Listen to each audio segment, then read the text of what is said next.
and welcome back, subscribers, to another Sunday speed paint. Finally back at it again with another illustration. My character Shay here.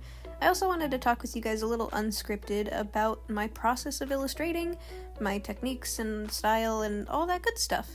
So, to start off with, I thought that I would go over my schedule. Something that I have been kind of struggling with lately, but have gotten a much better grasp. And that is something that might help you guys as well, which is, what time of day do you want to work on your projects? Are you a morning person or a night owl?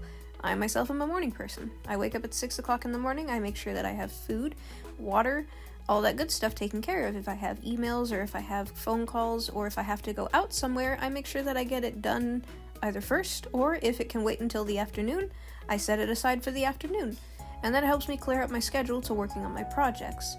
As well as also, what's the environment that I'm working in? Am I sitting at my desk? Am I laying on my bed? Am I outside at a park? Or am I, where am I helps me with the mood and the environment.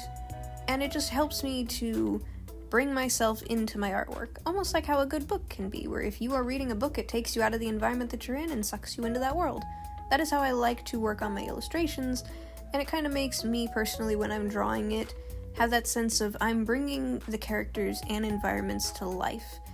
And if it reads like that for the audience, that's a bonus, because one of the things that I have been going over is actually to do with style and technique. Style, I feel, is a part of everything around me that makes up me.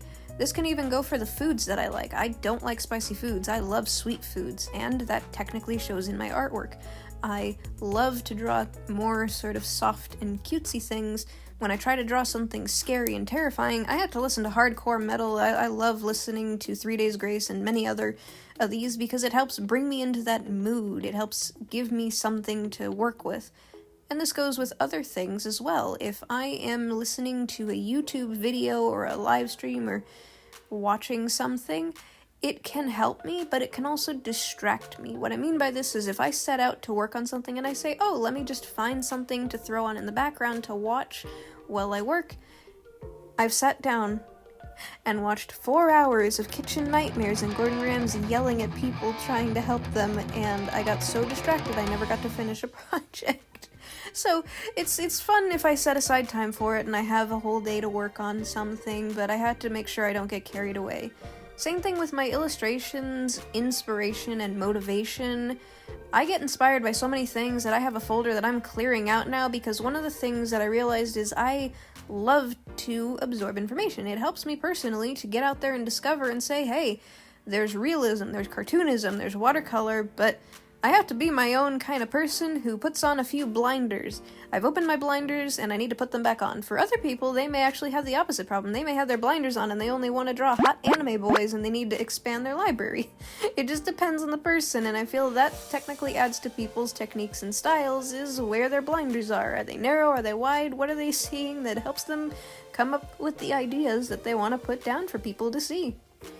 Another thing, I suppose, is actually some unpopular artist opinions, which, for me personally, I never understood this, but maybe that's just because I'm a smaller artist and I haven't actually experienced this, but I never understood the whole people getting angry and saying I'm never drawing requests ever, I only do commissions, and that depends on the person.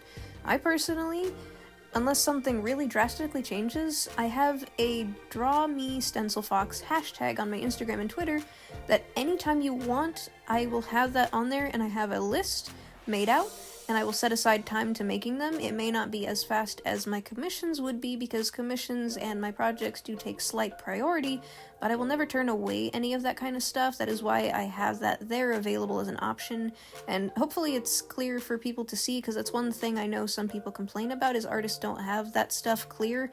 I have a commissions reference sheet, I have information, I have link trees for all of my stuff so that it should be hopefully ease of access. I know that for some of the projects that I've done in the past, I used to just do that on my own. Instead of having someone request, I'd pretty much just say, hey, let me draw your character. And that got me a little bit out into the world of communication and connections, and I love it so very much. I've actually made a few thumbnails for some YouTubers who do voice acting, and it's wonderful to me. That's something that I enjoy doing and I want to get back into doing, is being able to multitask and work with my schedule, which is why I'm doing these kinds of videos every now and again. And I hope that you guys will stick around, and if you're new, welcome, and don't forget to put your paws to that subscribe button for weekly notifications. And stay tuned for Wednesday, I have an update video with some very important information. Thank you all so much for making it to the end of this speed paint. If you guys liked the illustration of Shay, let me know down in the comments section down below that you've made it this far in the video. Stay possum, and I'll see you all in the next video. Bye-bye!